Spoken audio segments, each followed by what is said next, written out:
Good to have the guys back. Man, you look at this team that we're about to play, and a lot of respect for their coaching staff. I think O'Connell, he was the coach of the year last year for a reason. He always has his guys playing, and they are they're in all these one-score games, and they usually find a way to come out on top of them. Got a lot of respect for Flores. He's done it at a high level now since he entered the division. Gives you all kinds of problems. You got to be on your mess for all 60, 70 plays on offense to have a chance, and it's as mentally fatiguing as it is physically fatiguing for our guys. So quite a challenge. They do a number of things really well. We're 0-2 in the division. They're 2-0 in the division right now, and we're going up to their place, which is a very hostile environment. It'll be loud, and we got to be able to handle those elements. So really excited about the opportunity here for our team this week. I'll open it up. Ben, as you're getting glimpses of the season opener in your prep, what do you notice as the most marked difference between the offense you took into the season opener and the one that you're seeing now? Well, we found out a lot about ourselves over the course of the season so far. We're a different team than we were week one, and so is Minnesota. This will be a completely different matchup as far as I'm concerned. I have the trust level is grown for a number of players in our coaching staff. I think we really can hang our hat on a number of guys now at this point and feel really good about what we're going to get on game day. And so, and then you look at offense, we're running the ball a little bit crisper and cleaner. I think the backs have a better feel for what we're asking them to do. The O-line has started to gel. I think Caleb's got a better understanding of what we're getting done. And then on defense, it's really the same thing. I think the longer you're in the scheme, the more comfortable you are in terms of what the coaches are asking to do. I think we've up front done a better job of trying to play physical and shed blocks. And that's got to show up here for the second half of the season. Mental fatigue you referenced going against this defense. What creates the most strain mentally? Well, I'm sure Flo would tell you that it's not that much defense for them, but when you're on an offensive perspective, it just seems like a lot of variety of fronts and coverages and personnel groups, and so he does a good job mixing everything up. And each week's a little bit different. He has a different flavor. He played us a certain way week one that was a little bit different than what maybe you would have seen the last couple years, and then you look at the last few weeks, he changes it up, and so a lot of it's based on who he has at his disposal as well. Week one they didn't have Harrison Smith, and so guys are in, they're out. Van Ginkel's in and out.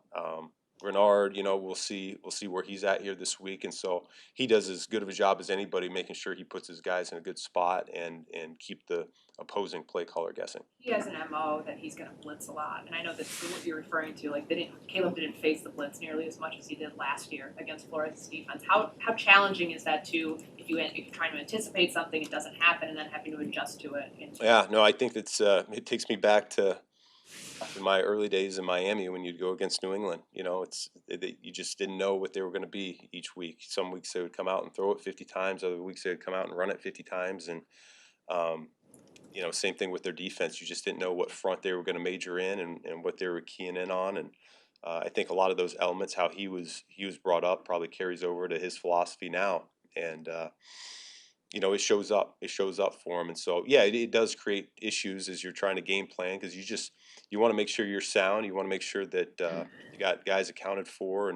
And yet, if you do too much, you run the risk of guys thinking too much and they start playing slow and the defense feasts on you that way too. So that's the challenge and that's the balance that we're trying to strike here this week. Caleb's been sacked 4 times in 4 weeks. How much of that is him being Houdini? How much of that is your own line? And how much of that is scheme for you guys trying to put him in the best position possible? Well, yeah, I think having a healthy running game certainly helps the pressure number.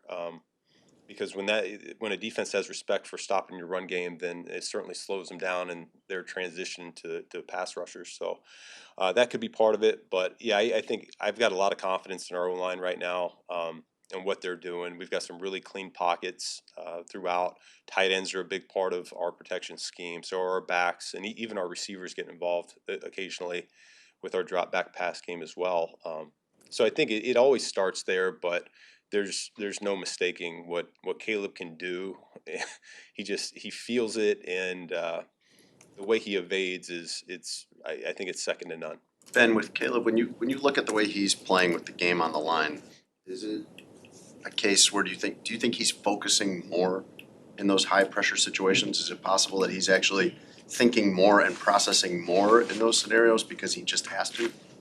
I don't know. That's a question you can ask him, how if he changes over the course of the game. I don't notice a difference in terms of demeanor or sideline communication at all. I think he's been pretty consistent throughout, staying locked in and dialed in and trying to just execute whatever comes to hand. But um, in those particular cases, you're in more drop back pass mode, and I don't want to say he's got a higher comfort level there, but yet that it is probably where he's had the majority of his snaps over high school and college, and now in the NFL, and so there probably is just a little bit of, okay, this is my wheelhouse, and I know we're going to throw it, and defense knows we're going to throw it, and yet I can go ahead and make a play. So there might be something to that. And how do you define living in the known? Because it's something that a lot of the players are uttering to us when they talk about these games and the opportunities they've had.